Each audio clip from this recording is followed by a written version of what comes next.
YS Jagan సోదరి Sharmila AP Congress బాధ్యతలు చేపట్టబోతోంది అనే వార్తతో తాడేపల్లి ఒక్కసారి హీట్ ఎక్కింది. ఆంధ్రప్రదేశ్లో షర్మిల అడుగుపెడితే జగన్కి రెక్కలు ఊడినట్టే అని, జగన్ అన్న వదిలిన బాణం తాడేపల్లి తలుపులు బద్దలు కొట్టుకుని తనవైపే వస్తుండటంతో జగన్కి తీవ్ర కలవరం మొదలైనట్టుంది.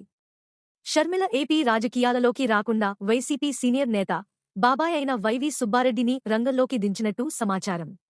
ఏపీలో జగన్కి వ్యతిరేకంగా ప్రచారం చేస్తే అది కుటుంబంలో చిచ్చుపెట్టినట్టు అవుతుంది, అది ఎవరికీ మంచిది కాదు అని సుబ్బారెడ్డి షర్మిలకి నచ్చచెప్పే ప్రయత్నం చేసినట్టు సమాచారం.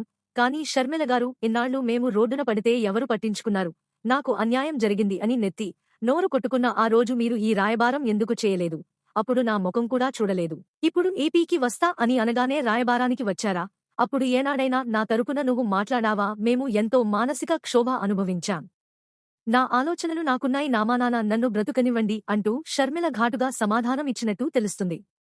గతంలో జగన్ జైలులో ఉన్నప్పుడు షర్మిల జగన్కి సపోర్ట్గా జగనన్న వదిలిన బాణాన్ని అంటూ జోరుగా జగన్కి సపోర్ట్గా ప్రచారం చేసింది. కానీ ఇప్పుడు కుటుంబ కలహాల వాళ్ల అన్న చెల్లెళ్లే ప్రత్యర్థులుగా మారి ఈసారి ఎన్నికల్లో తలపడబోతున్నారు. దీనిపై మీ అభిప్రాయాన్ని కామెంట్ రూపంలో తెలియచేయండి. ఇలాంటి మరిన్ని పొలిటికల్ న్యూస్ కోసం మా ఛానల్ని సబ్స్క్రైబ్ చేసుకోండి.